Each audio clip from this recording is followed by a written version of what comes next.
서울올림픽 이전에는 배주자 초임들이 대략 한 달에 물 한 3, 40만 원 됐는데 그 서울올림픽을 겪고 나서 100만 원 이상으로 급격하게 증가한 시점들이 이 시점입니다. 그래서 결국은 소득의 증가는 소비의 증가를 가져왔고 소비의 증가는 상권의 다양성을 가져왔다고 보는 게 맞을 것 같습니다.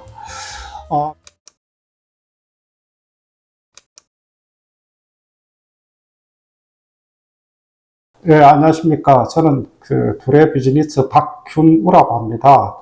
IMF 이후부터 지금 현재 25년째 현장 상권 분석 컨설팅 업무를 하고 있습니다. 주로 저희 업무 영역 자체는 기업과 지역은행의 지점 개설과 점포 재배치에 대한 컨설팅, 그리고 두 번째는 병원, 치과, 한의원 개원을 원하는 분들을 위해서 이제 상권 입지 분석 컨설팅 업무를 하고, 세 번째는 상가 시행사들이 이제 많이 어려움을 겪고 있는 MD 구성에 대한 전략에 관련된 컨설팅을 하고 있습니다. 그리고 네 번째는 상가 투자자와 시행사를 위한 상권 분석 컨설팅과 그리고 자영업자들의 이제 상권 분석 컨설팅 업무를 지원하고 있습니다.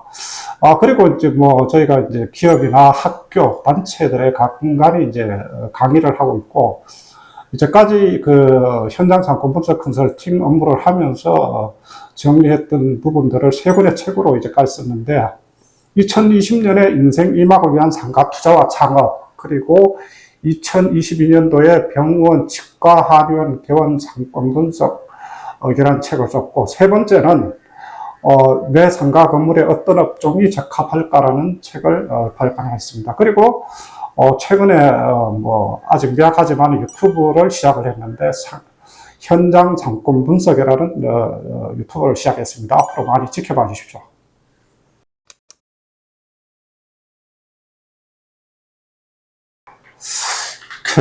실제로 한번 이 부분들을 한번 정리를 그건 어쨌든 제 주관이니까 저 나름대로 한번 정리를 한번, 그래도 아마 현재 상권 분석 컨설팅이나 자영업 관련된 컨설팅을 해왔던 사람들 중 1세대로서 한번 정리가 필요하다 싶어서 한번 정리를 해봤는데, 아무래도 우리 80년대 이후 우리 상권 현장에서 가장 큰 사건을 꼽자면은 첫 번째가 서울올림픽을 꼽을 수가 있을 것 같습니다. 이 서울올림픽을 통해서 실제로 우리나라 산업이 고도화되고, 그리고 동구권과 수교가 시작이 되면서 이제 시장이 커졌다고 하는 부분들을 들 수가 있습니다. 이런 시장이 커지고, 어쨌든 경제 볼륨이 커졌다고 하는 부분들은 개인적으로는 개인 소득이 이제 폭발적으로 증가하고 하는 부분들이 실제로 이 시기로 볼 수 있는데, 이 시점에 서울올림픽 이전에는 배주자 초임들이 대략 한 달에 물 한 3, 40만 원 됐는데, 서울올림픽을 겪고 나서 100만 원 이상으로 급격하게 증가한 시점들이 이 시점입니다. 그래서 결국은 소득의 증가는 소비의 증가를 가져왔고, 소비의 증가는 상권의 다양성을 가져왔다고 보는 게 맞을 것 같습니다. 그리고 어쨌든 소득이 증가하면서 두 번째 나타났던 부분들이 승용차 보급입니다. 승용차 보급이 86년 아시안게임을 시작을 하고 나서 얼마 안 있어서 그 시점에 우리나라에 특히 남자들은 아직까지 그때는 운전면허증 없던 사람들이 많았는데, 이때부터 이제 면허증 붐이 일고, 기업 자동차 회사에서도 이제 국민차가 이제 그때부터 이제 시작이 되어서 국민차 보급이 시작됐다고 보는 게 맞을 것 같습니다.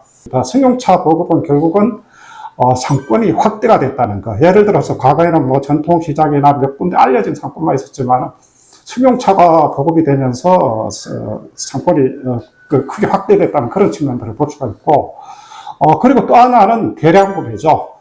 그전에는 대중교통을 타고 가거나 동네에서 골목길 시장에서 구매를 하던 거를 큰 대형 도매 시장들이나 또 다른 유통 형태들이 나타나는 것도 실제로 승용차 보급이 가장 큰 영향을 미쳤다고 보는 게 맞을 겁니다.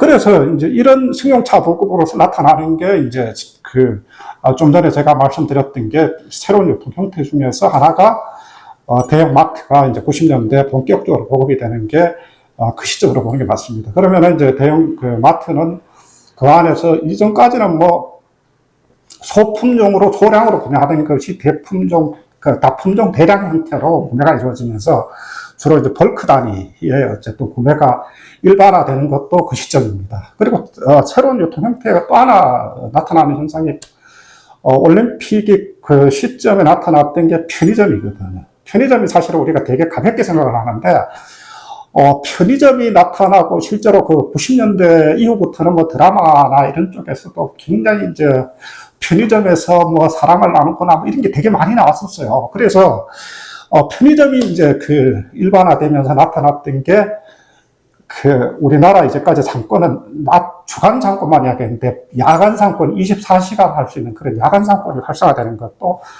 그 시점이라고 보는 게 맞습니다. 그래서 아무래도 우리나라의 이제 새로운 그 형태들 이런 부분들이 나타났던 부분들이고 그리고 실제로 이제 문명의 기기가 이제 발전하고 하는 과정들 그 과정에서 나타나는 게 이제 상권의 새로운 형태들을 유도를 하는 부분들이 또 하나가 이동통신의 보급을 줄 수가 있어요. 이동통신의 보급을 줄 수가 있는 게 우리가 이제 뭐 쉽게 생각을 하면은 유선전화 시대는 사실은 약속을 하더라도 그 통신을 할 수 있는 수단이 집에서 하든 사무실에 하든 단순하게 이제 할 수 있었던 그런 부분들이기 때문에 그 시점에는 이제 뭐 서울 같은 데는 주로 이제 극장 앞에서 많이 했죠. 뭐 예를 들어서 단성사나 피카디리나 명동예술극장 앞. 그래서 그 주변이 이제 상권이 이제 커지고 했던 그런 부분들이 나타났는데, 그리고 뭐 예를 들어서 부산 같은 경우는 서면 지하철 앞, 그리고 남포동 강북으로 초입, 뭐 그리고 대구 같으면 이제 대백 앞, 그리고 한일극장 앞, 그리고 이제 강주 같으면 강주 충장로 우체국 앞이 사실 되게 명소로 꼽혔었습니다. 그래서 그런 도시에 이제 일반화된 어떤 유명한 명소뿐만 아니라 지역에서도 잘 알려진 장소. 그러다 보니까 그 장소 위주로 상권이 이제 발전했던 부분들이 유선전화 시대였다면은 그 이후에 이제 90년대 초반에 이제 보면은 무선 호출기가 보급이 되죠. 무선 호출기가 소위 삐삐인데, 삐삐가 사실 어떻게 보면은 양방향 소통으로 볼 수 있는데 어떻게 보면 단방향 소통이에요. 예를 들어서 이제 삐삐를 쳐서 그 사람이 받으면은 그 번호로 다시 콜백을 하는 그런 시스템인데, 그래서 나타났던 부분들이 주로 보면은 이제, 물론 이제 삐삐 시대는 그렇게 길지는 않았어요. 90년대 초반에서 95년도 이전까지. 그러면은 그때는 주로 이제, 유명 다방. 그러니까 뭐, 아마 우리 구독자들이 잘 생각을 해보시면은, 다방에서 그때는 보면은 이제 그 안에 그 공중전화 부스를 마련하고, 그리고 테이블마다의 전화를 받을 수 있는 시스템들, 이런 부분들이 이제 갖춰지면서 실제로 다방 주변에 또 상권이 형성된다는 거죠.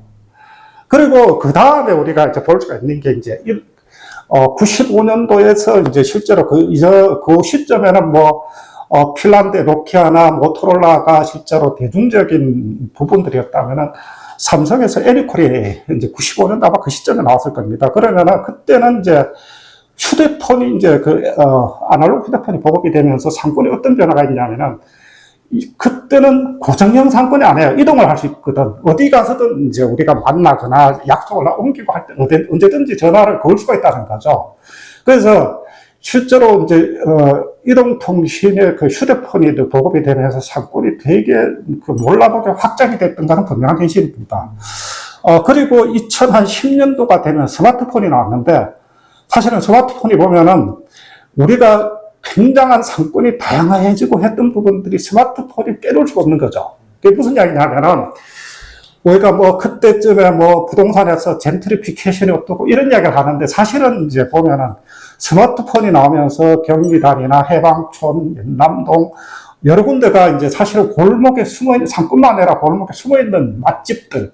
이거는 무슨 이야기냐면은, 상권만 찾을 수 있는 게 아니라, 가게까지 찾을 수 있는 검색이 가능했다는 거죠. 그러니까, 상권이 그만큼, 다양화해지고, 이제 그런 부분들이, 커졌기 때문에 실제로 우리나라 그 상권의 역사를 따져보면은, 이동통신 기기의 발전이 우리 상권에 굉장히 큰 영향을 미쳤다 하는 부분들은 분명한 현실입니다. 그리고 이제 다음번으로 우리가